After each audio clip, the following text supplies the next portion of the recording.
nós passamos, né, por um momento aí sobre essa discussão aí da PEC 135, Sim. que o Congresso, né, a Câmara, não aprovou. Sim, tá certo? Então, isso. esse foi o ponto, o finalmente aí dessa questão. Né? Mas o grupo B38, que é um grupo Brasil Conservador, um grupo que está em todos os estados, mais de 2.500 municípios, cidades, né, espalhados em país, uma estrutura, né, com hierarquia, né, inclusive a liderança principal é o Coronel Cury, que é da reserva das Forças Aéreas, né, ele atuou na campanha do presidente, né, com esse movimento, ajudando a campanha do presidente, e agora continuamos, né, com esse movimento do grupo B38, no qual eu estou fazendo parte também, né? E o objetivo principal do grupo é reeleger Bolsonaro. Esse é o objetivo principal. Sim. Tá certo? E dentro dessa ótica, né, a pauta hoje do grupo B38 é o projeto de lei de iniciativa popular, Estatuto do Sufrágio Universal. Ah, sim. Como que se daria? Primeiro é o seguinte, né? O projeto de lei de iniciativa popular. O que quer dizer um projeto de lei de iniciativa popular? Né? Pela nossa Constituição, né? No artigo 1º, parágrafo único, todo o poder emana do povo. Né? Sim. Que é exercido pelos seus representantes ou diretamente. Ou seja, se os nossos representantes votaram contra o que o povo queria, que é o voto impresso e a contagem pública, então o povo pode, tá certo, propor um projeto de lei, coletar assinaturas suficientes para submeter ao Congresso esse projeto de lei. A partir do momento que se coleta assinaturas e submete o projeto, ele vai tramitar normalmente dentro da casa, nas comissões e tal, né? Independente... Se torna um projeto comum. E se torna um projeto, criado... só que, em vez de ser um projeto de um deputado, é um projeto da população, de iniciativa popular, que tem uma diferença muito grande. Né? Qual seria a diferença?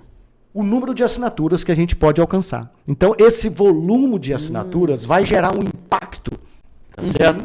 Junto aos deputados, que é diferente. Porque, sim, no sentido de que tem ali apoio de verdade, né? Esse apoio popular. Por isso que o nome é projeto de lei de iniciativa popular. Inclusive, os proponentes podem indicar quem vai ser o relator. Ah, sim. Então nós podemos indicar quem vai ser o relator. Inclusive, o relator é peça fundamental. Inclusive, já tem vários deputados já se posicionando, tá certo? Querendo ser o relator. Ser o escolhido. Porque vai gerar visibilidade. Sim, obviamente. Vai gerar visibilidade, né? Então, esse é o primeiro ponto, né? Da questão aí da iniciativa popular. E a questão do sufrágio universal. Aí, essa palavra do sufrágio é uma palavra que, às vezes, eu vou arriscar dizer para você que 90% do Congresso Nacional não sabe o que é sufrágio universal. É mesmo? E o que seria sufrágio universal? Já que esta palavra ela já conhece. Existe nas nossas constituições desde 1822. Desde a época do Império.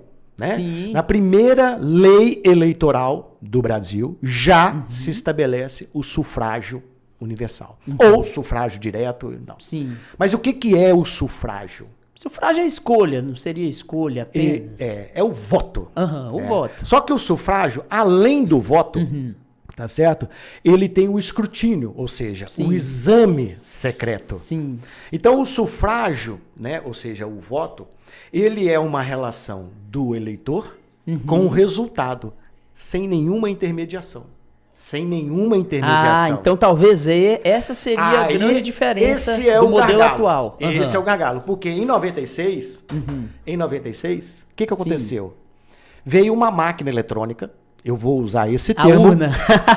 Eu vou usar esse termo, tá certo? Para que nós não venhamos a sofrer nenhum problema aí de corte de vídeo, etc. Mas enfim, de retaliações, né?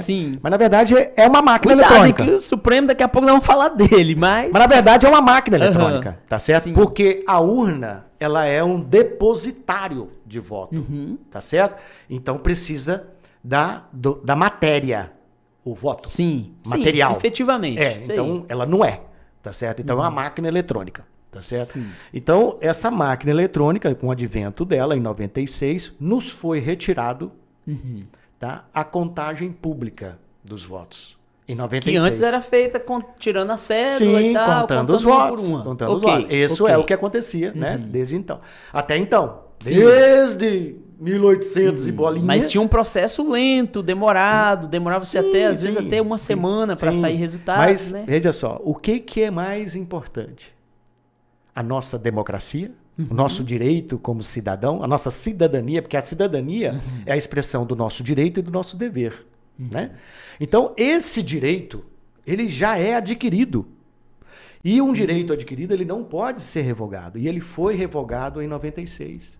E está escrito na nossa Constituição, no artigo 14... Mas não partiu apenas de uma modernização do sistema? Veja só. Revogado que se impedisse de votar, né?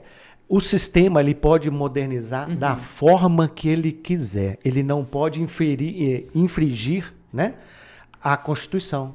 Esse é o problema. Modernizar, pode modernizar da forma que quiser. Tá certo? Inclusive, a Corte Constitucional Alemã não aceitou essa máquina eletrônica para o processo eleitoral, né, da Alemanha. Sim, alguns países não aceitam. Não, a maioria. Sim. São pouquíssimos. Eu acho que o Brasil, se eu não me engano, é até o único. Não, né? Tem outros países. Mais um ou dois. Mais um ou dois no máximo. Sim. Mas, enfim, sem a prova material do voto, inclusive, né, essa questão, ela não ficou parada de 96 para cá. Sim. Houve 3 momentos, tá certo? 3 momentos de iniciativa. Uma lei que foi promulgada, tá? E aí houve a DIN 4543, que cortou o voto impresso da lei. Depois veio a outra PEC, tá certo? Do Senado, que foi cortada pela DIN 5889.